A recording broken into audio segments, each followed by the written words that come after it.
नमस्ते सबैलाई। आज चाहिँ म घर आइसी काममा व्यस्त भएको हुनाले चाहिँ यो आफ्नै कामकै भिडियो बनाउँदैछु। हाम्रो रोपाइँ चैते धान रोप्नको लागि रोपाइँको कार्यक्रम सुरु भइरहेको छ। ब्याड काट्ने, खेतमा पानी लगाउने, आली लगाउने, त्यो हुनाले चाहिँ एकदम व्यस्त छ आजकल जीवनशैली। ब्याड काट्नको लागि धमाधम छ। यहाँ अङ्कल आन्टीको गफ पनि छ त्यस्तै। यता अङ्कलले ल्याउनु भएको यो हाँसको चल्ला चाहिँ 15-20 दिन कतिको भएछ। अङ्कलले आज छोडिदिनु भएको रहेछ पानीमा। एकदम खुसी भएर हिँडिरहेको छ यिनीहरूलाई। हाँसलाई अब पानी भएपछि खुसी नभए त कुरै भएन। पानी निकालेर भइरहेको छ।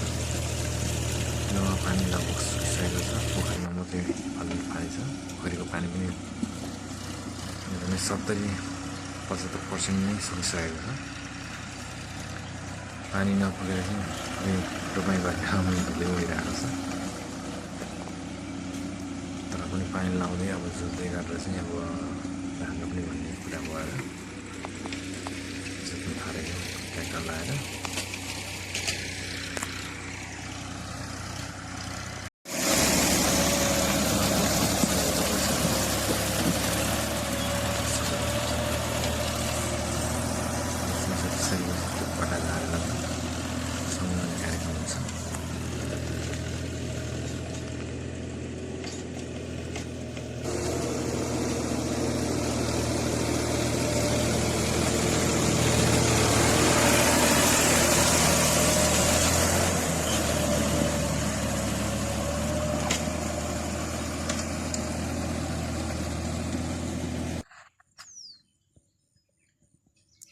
अहिले त्यो जोत्ने कार्यक्रम उता चलेपछि हाँसलाई चाहिँ यहाँ पोखरीमा ल्याएर छोडिदिएको।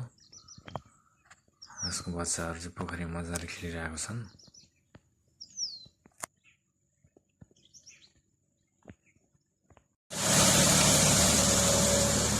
अब चाहिँ पानी लगाएर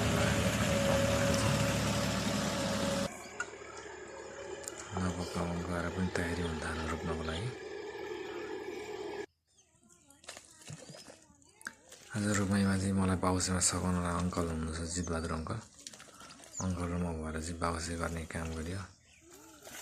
बाउसे गर्दा आज अलिक बढी नै मार पर्यो हामीलाई, किनभने सुक्खा भएर सुरुमा खन्ने काम बढी भयो। यता आन्टीहरूले पनि धमाधम रोप्ने कार्यक्रम गरिरहनु छ। अब चैत आज 11-12 गति नै भइसक्यो र चाहिँ घाम पनि एकदम सर्को छ। त्यो हुनाले आन्टीहरू हतारेर